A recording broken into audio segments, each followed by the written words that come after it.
Your mother calls you at 3 in the morning. She's screaming. She's crying. She says someone is in the house. You can hear her voice, her real voice. The way she says your name, the way she breathes between sobs, every inflection, every sound she makes when she's terrified. You've known that voice your entire life. And it isn't her. 3 seconds. That's all it takes now. 3 seconds of audio scraped from an Instagram story, a voicemail greeting, a TikTok video. 3 seconds. And an algorithm can build a perfect replica of someone's voice. Not an approximation, not close enough. Perfect. Pitch, cadence. The way they pause between words. The way they breathe. These are 3 true stories from people who picked up the phone and heard someone they loved begging for help. Yes, we need the ambulance, please. And then had to figure out whether any of it was real. My son is 17. He drives. He has a part-time job at a grocery store about 15 minutes from our house. He works closing shifts sometimes, which means he doesn't get home until 11 or 11:30 at night. I don't love it, but he's a good kid. He's responsible, and I try not to be the kind of mum who calls every 20 minutes.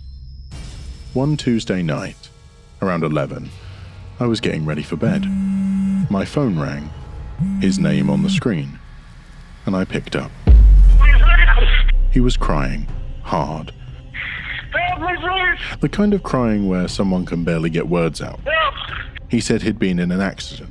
He said he rear-ended someone at a red light and the other driver was furious and was calling the police, and he needed me to send money to a number right now to cover the damage, or the guy was going to press charges and he was going to lose his license. He's outside of my life, please stop!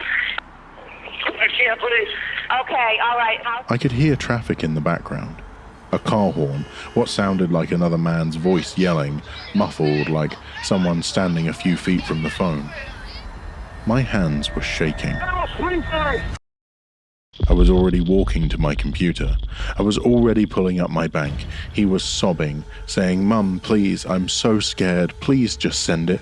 Oh, please, very quick. And the way he said, "Mum," I need you to understand this. It was him. It was exactly him. The pitch, the crack in his voice when he's upset, the specific way he draws out the word when he really needs me. I have heard that sound 1,000 times. It was my son. Yes. I had the transfer screen open. I was typing in the amount, $800 to a number he'd given me. And then I heard the door behind me. I turned around, No. and my son was standing in the hallway in his work uniform, holding a glass of water. No. He'd gotten home 20 minutes ago. He'd come in through the garage while I was in the bedroom. He'd been home the entire time. No. I looked at him. I looked at my phone. The call was still connected. I put it on speaker. The voice on the other end was still going, still crying, still saying, "Mum, please, I need you to send it now." He's outside of my life. My son stood there and listened to his own voice begging me for money, Please stop. and his face went white, I can't, please. and I hung up. 2 seconds later, the number called back. I didn't answer. It called again and again. I blocked it. A new number called from a different area code. I blocked that one too. And then a voicemail came through. I still have it. I've listened to it once and I will never listen to it again. It starts the same. No.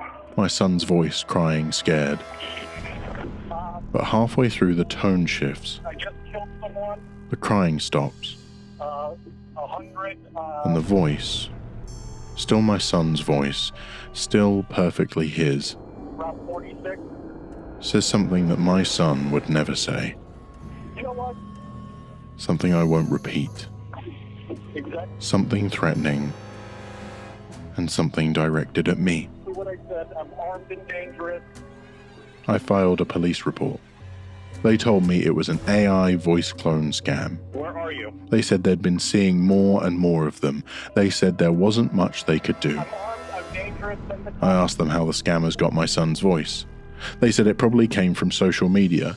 A 3-second clip is all the software needs. I'm in a parking My son went through his Instagram that night and deleted every video he'd ever posted. Every story, every reel, all of it.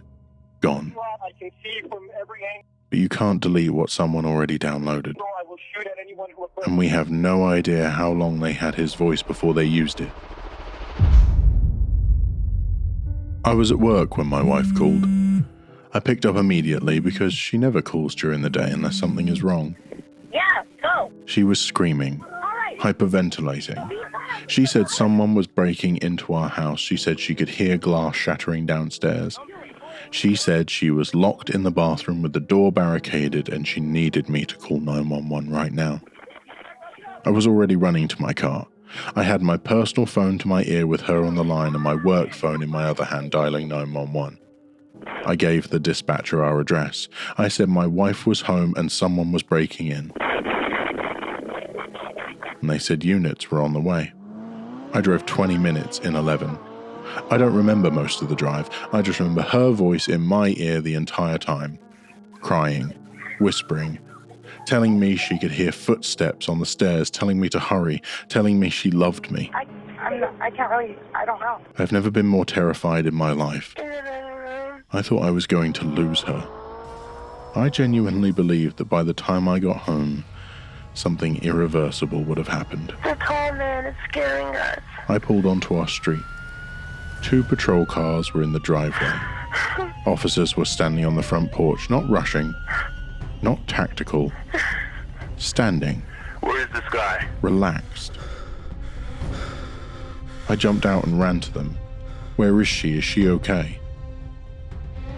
One of the officers looked at me like I was confused. He said they'd cleared the house. Every room, every closet, every window. Nothing. No forced entry, no broken glass, no sign that anyone had been inside. In front of the house. I said that was impossible. I said my wife was in the bathroom. I said she'd been on the phone with me for 20 minutes describing someone coming up the stairs. What is he doing? And the officer said the house was empty. I called her name. Silence. I ran upstairs. Bathroom door was open. Empty. I checked every room. The house was exactly the way I'd left it that morning. Nothing moved, nothing broken, nothing out of place. And then my phone buzzed. A text from my wife. I'm scared. She was at the grocery store. She'd been at the grocery store for the last 45 minutes. And she wanted to know if I needed anything for dinner. She never called me. She never screamed. What was that? She was never in the house. I don't know. I played the voicemail back. Because at some point during the drive, when I'd switched to my work phone for 911, the call had gone to voicemail and recorded about 8 minutes of audio. The lights went out. I played it for the officers. I'm scared. They listened. And one of them closed his eyes and shook his head slowly. Oh my god, oh my god, oh my god. The voice was perfect. If you played it for my wife, she would have said it was her. Every mannerism. The way she says my name. The specific way she breathes when she's panicking. This short, sharp inhale through her nose. It was all there. The police traced the number. VoIP. Registered to a prepaid account purchased with a gift card at a gas station in a different state. Dead end. I asked how they got my wife's voice. An officer, younger guy, clearly more tech-savvy than the others, pulled up my wife's Instagram on his phone. She'd posted a story 2 weeks earlier, a 15-second clip of her talking to our dog in the kitchen. Normal, everyday, nothing content. 15 seconds was more than enough. He has no... We still don't know what the actual play was. Were they going to call back and demand money while I was panicked? Were they trying to get me out of my office so someone could access it? Thanks. Were they testing the voice to see if it was convincing enough for a bigger scam later? We don't know. And not knowing is its own kind of terror, because it means they have her voice and they can use it again whenever they want. And next time, His face I'll hesitate. is gone. I'll doubt. I'll hear my wife screaming for help. And some part of my brain will wonder if it's real. Calm down. That's what they took from me. Does he have a mask on? Not money, No. trust in the sound of my wife's voice. He's coming. He's coming. After the first two stories I just told you went viral in online forums, a man reached out to me. I'll call him David. He said he had a story that was worse than both of them. And he was right. David and his wife read the same articles about AI voice scams that everyone else read in late 2025. They took it seriously. They sat down with their two kids, a 14-year-old daughter and an 11-year-old son, and they established a family safe word, a word that no one else would know. If anyone ever called claiming to be a family member and asking for money or saying they were in danger, the first thing you do is ask for the safe word. If they can't give it, you hang up and call that person directly. Smart, responsible, exactly what every expert tells you to do. 2 weeks later, David's phone rang at 3 a.m. His daughter's number on the screen. He picked up. She was screaming. In the background, a man's voice, deep, aggressive, distorted. She's tweaking. I know she's tweaking. Let her tweak. Get the The man said he had David's daughter. He said he wanted $40,000 in Bitcoin transferred within the hour, or David would never see her again. off my property. The daughter was sobbing, begging, I'm outside. "Daddy, please, just do what he says, please." These guys are just... David's heart was pounding. His wife was awake now, gripping his arm, Right now. but David remembered the protocol. He kept his voice steady. He basically kidnapped me and he... "Give me the safe word." Nah, there's nothing going on, sir. I'm trying. Silence on the other end. The crying stopped. The man's voice stopped, just dead air. 3 seconds. 4. 5. David almost hung up. And then his daughter's voice came back. Calm now. Clear. And she said the safe word. Did something with the TV. I was David felt the floor drop out from under him. He looked at his wife. She was already running down the hallway. She threw open their daughter's bedroom door. Their daughter was in bed, asleep, headphones in, dead to the world. She'd never woken up. She had never called anyone. David put the phone back to his ear. That's the one. The man's voice was back, laughing now. Not the daughter's voice, the man, laughing. And then the line went dead. David called the police. They took a report. The number was traced to a VoIP service routed through 3 countries. Another dead end. running to my room to get all my money.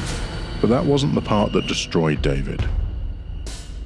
The part that destroyed David was the safe word. Like I said, The family had chosen the word together, sitting at the kitchen table. They didn't write it down, they didn't text it, they said it out loud, and they all memorized it. That was the agreement, verbal only. But David's wife had mentioned it once. Just once. In the family group chat. A text message. "Don't forget our safe word is blank. Everyone remember it." She sent it because the 11-year-old had already forgotten and asked about it at dinner. One text, in a family group chat with 4 people. Someone was inside their messages. Not just listening, not just cloning voices, reading their private conversations, watching them prepare their defenses, and then using those defenses against them. David hired a cybersecurity consultant. The consultant found that David's wife's phone had been compromised through a phishing link in a package delivery notification email 3 months earlier. The attackers had read access to her messages, her contacts, her photos, and her microphone, which means they had near unlimited audio samples of every member of the family. They didn't just clone a voice. They studied the family. They learned the safe word. They waited. And then they called at 3 a.m. and used a 14-year-old girl's perfectly replicated voice to say the one word that was supposed to mean, "You can trust me." David told me something I haven't been able to stop thinking about. He said the scariest part wasn't the call. It wasn't the cloned voice. It wasn't even the safe word. It was the silence. Those 5 seconds after he asked for the safe word and before the voice answered. He said he could feel something on the other end of the line thinking, processing, deciding, like whatever was operating the voice needed a moment to access the right file. He said it didn't feel like a person. It felt like a machine wearing his daughter's voice like a mask. And when the mask spoke the word that was supposed to mean safety, David said he felt something break inside him that he doesn't think will ever repair. Establish a safe word with your family today. And never, under any circumstances, put it in writing. Don't text it. Don't email it. Don't put it in a group chat. Say it once, out loud, and never say it again until you need it. If you have a story you want to share, something that happened to you, something you heard, something that still haunts you, send it to me. The link is in the description below. I read every single one. If this is your first time here, subscribe. New stories every week.